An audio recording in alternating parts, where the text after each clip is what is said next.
सभी श्याम प्रेमी भक्तों को जय श्री श्याम। कैसे हैं आप सब? उम्मीद है सब अच्छे होंगे।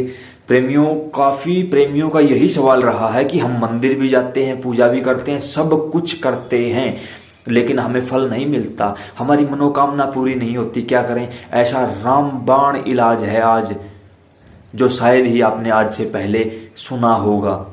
बहुत ही गूढ़ रहस्य है जो कि बहुत कम लोगों को पता होता है।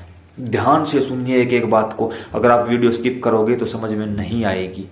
टाइम नहीं है, वीडियो छोड़कर चले जाइए। बेकार की बातें करके वीडियो की लेंथ लंबा नहीं करेंगे हम, घबराइए नहीं, बिल्कुल शॉर्ट में समझाएंगे। क्या करना होगा? जब हम भगवान के मंदिर में जाते हैं, चाहे पूजा करने जाते हैं, चाहे दर्शन करने जाते हैं, उस समय हम क्या करते हैं? जिस भी भगवान के मंदिर में गए हैं वहां सामने खड़े हो जाते हैं भगवान के।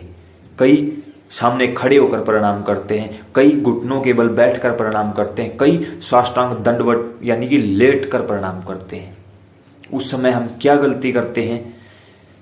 जैसे कि आप सभी को पता ही होगा कि गणेश भगवान की पूजा के बगैर कोई पूजा कभी शुरू नहीं हो सकती। उसी प्रकार हनुमान जी महाराज की पूजा के बगैर कभी कोई पूजा पूरी भी नहीं हो सकती। हर देवी देवता के मंदिर के बिल्कुल सामने श्री हनुमान जी महाराज बैठे रहते हैं। अब अगर हम खड़े हैं तो भगवान की तरफ हमारा मुख जरूर है, लेकिन हनुमान जी महाराज की तरफ हमारी पीठ हो चुकी है। क्लियर? बैठे हैं तो भी, लेट चुके हैं तो भी, भगवान की तरफ हमारे पांव भी हैं, हमारी पीठ भी है। इससे हमने सामने वाले भगवान को तो प्रसन्न कर लिया, लेकिन जो पीछे हनुमान जी महाराज बैठे हैं उनका क्या? हालांकि वो कभी किसी से नाराज नहीं होते, लेकिन जो भगवान सामने बैठे हैं वो नाराज हो जाते हैं कि हनुमान जी महाराज मेरे चाहते हैं, मेरे दरबार में रहते हैं, हमेशा राम राम का जाप करते हैं। चाहे कोई भी मंदिर हो, सभी के चाहते हैं हनुमान जी महाराज। और वो देवता ये नहीं चाहेंगे कि मेरे प्यारे का कोई अपमान करे। और आपने वही गलती करी है, उनकी तरफ पीठ कर दी, उनकी तरफ पांव कर दिए। बस चाहे लाखों रुपए की पूजा करवा लो, चाहे बिल्कुल फ्री ऑफ कॉस्ट पूजा करो, चाहे दर्शन करने जाओ, भगवान आपकी तरफ कभी देखते भी नहीं। क्या करें इन सब चीजों से बचने के लिए? जब भी मंदिर जाओ हमेशा किनारे खड़े होकर दर्शन करो, किनारों से भगवान के दर्शन करो, सामने से मत करो कभी भी। कौन सी साइड? कोई भी साइड आप खड़े हो सकते हो, दाएं बाएं, लेकिन किनारों से दर्शन करो, ताकि श्री हनुमान जी महाराज की तरफ हमारी पीठ या पांव ना हो सके। चाहे सामने मंदिर हो या ना हो, लेकिन हनुमान जी महाराज हैं, ये कंप्लीट। ठीक है? कोशिश करिए कि राइट हैंड साइड खड़े होकर भगवान के दर्शन करें। जैसे ही आप भगवान को देखो, उनकी आंखों की तरफ देखो। याद रहे, श्री शनिदेव भगवान के मंदिर में शनिदेव की आंखों की तरफ नहीं देखा जाता कभी भी।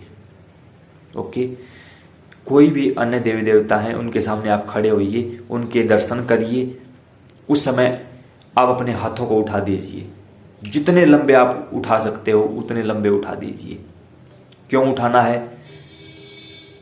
क्योंकि हाथ उठाने का एक ही मतलब है कि हम सरेंडर करते हैं, समर्पण करते हैं। किसके चरणों में? जो हमारे सामने बैठे हैं, कोई भी देवी देवता। हम भगवान के श्री चरणों में समर्पित होते हैं, अपने आप को समर्पित करते हैं। हम आपकी शरण में आए हैं, और जो सामने बैठे हैं वो शरणागत वत्सल हैं, शरण में आए हुए जीव को तुरंत अपना लेते हैं। अब यहाँ एक छोटा सा सवाल और भी उठता है। कई बार कई प्रेमी बोल देते हैं, हमने सुना है कि बाबा अपना हाथ पकड़ा दो, भगवान तुरंत पकड़ा देंगे। एक बार बोल के देखना, बाबा अपना हाथ पकड़ा दो, बाबा तुरंत पकड़ा देंगे। लेकिन कभी बोलना मत ऐसा। क्यों नहीं बोलना? अरे आप भगवान का हाथ मत पकड़ो, भगवान को बोलो कि आप हमारा हाथ पकड़ लीजिए। क्यों? क्या डिफरेंस इन चीजों में? अगर हमने भगवान का हाथ पकड़ा तो कल कहीं ना कहीं अभिमान आ जाएगा कि मैंने भगवान का हाथ पकड़ा हुआ है। उस अभिमान के कारण हाथ छूट जाएगा, या कल कोई ऐसी परेशानी आ जाएगी हमारी जिंदगी में, उसके कारण हाथ छूट जाएगा और हम कहीं के भी नहीं रहेंगे। लेकिन अगर हमने ये बोल दिया कि हे भक्तवत्सल भगवान, आप हमारा हाथ पकड़ लीजिए, तो भगवान का वचन है कि या तो मैं किसी का हाथ पकड़ता नहीं, और अगर एक बार पकड़ लिया तो कभी फिर दोबारा उसका हाथ छोड़ता नहीं। इसलिए पकड़िए मत, उनको हाथ पकड़ा दीजिए बस। कल्याण हो जाएगा। यहां सबसे जरूरी और महत्वपूर्ण सवाल कौन सा? आजकल आप लोगों ने देखा होगा, आप किसी भी मंदिर में जाते हो, वहां चाहे महिला हो चाहे पुरुष हो, अच्छे से तैयार होकर जाते हैं। तैयार होने में भी फर्क होता है। क्या तैयार होना होता है? सबसे पहले तो हमें पता होना चाहिए कि अगर हम भगवान के मंदिर में गए हैं, दरबार में गए हैं, धाम गए हैं, तो वहां हमारा ड्रेसिंग सेंस क्या होना चाहिए। मुझ जैसे पाखंडी गले में सोने की चैन डाले रहते हैं, अंगूठी डाले रहते हैं, हाथ में लंबे लंबे कड़े डाले रहते हैं और चेहरे पर मेकअप होता है। मेकअप भी 2 प्रकार का होता है, बताऊंगा आपको। ऐसे ही महिलाएं भी करती हैं। सजना संवरना अच्छी बात है, लेकिन किस प्रकार से सजे हो। आप गए हो बाबा के मंदिर, चाहे पुरुष हो चाहे महिला हो, लड़का लड़की कोई भी हो, सभी के लिए अप्लाई होती हैं चीजें। अगर आप वहां आपत्तिजनक कपड़े पहनकर जाते हो कि लोगों की निगाह भगवान से हटकर आपके ऊपर जाती है, तो इसके दोषी आप हो। अगर उस समय 10 लोगों ने आपकी तरफ देखा, उनका ध्यान भंग हुआ, तो मुबारक हो, आप दोषी बन चुके हो। आपने अपना तो अपराध किया है, गलत कपड़े पहनकर मंदिर गए हो, साथ के साथ उन 10 प्रेमियों का ध्यान आपने भटका दिया, उनका पाप भी आपके हिस्से ऐड कर दिया जाएगा, चाहे कोई भी हो, लड़का लड़की कोई भी। तो सबसे पहले कपड़ों का ध्यान रखें। अब बात आती है मेकअप की।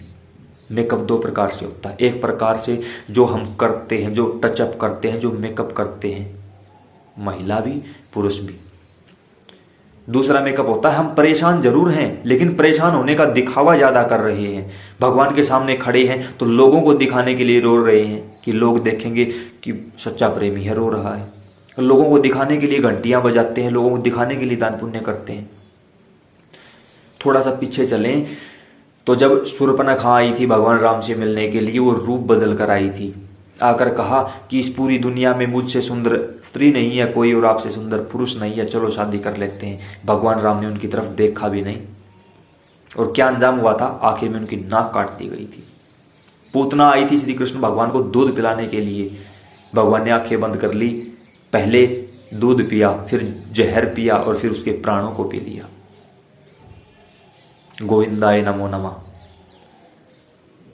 अगर आप भी किसी भी प्रकार का मेकअप करके भगवान के दरबार में जाते हो तो मुबारक हो, मुस्कुराइए।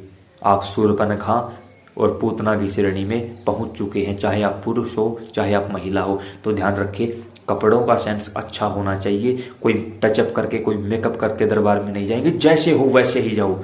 ये नहीं कि शर्ट के बटन खोलकर दरबार में जाएंगे, बाजू को वापस मोड़कर दरबार में जाएंगे, हम शेठ बनकर दरबार में जाएंगे। नहीं, हमेशा सेवक बनकर, सेवादार बनकर, सेवा भाव लेकर दरबार में जाइए। फिर देखिए, एक ही दिन में जिंदगी बदल जाएगी। आज तक आपने जो किया उसको भूल जाइए। आज से, अभी से, जब इस वीडियो को आपने देखा है उस समय से एक नया रूल बनाइए और फिर देखिए चमत्कार कैसे होते हैं। एक ही दिन में आपकी ज़िंदगी बदल जाएगी। अगर वीडियो पसंद आई, अन्य प्रेमियों के साथ शेयर करो। जय श्री श्याम।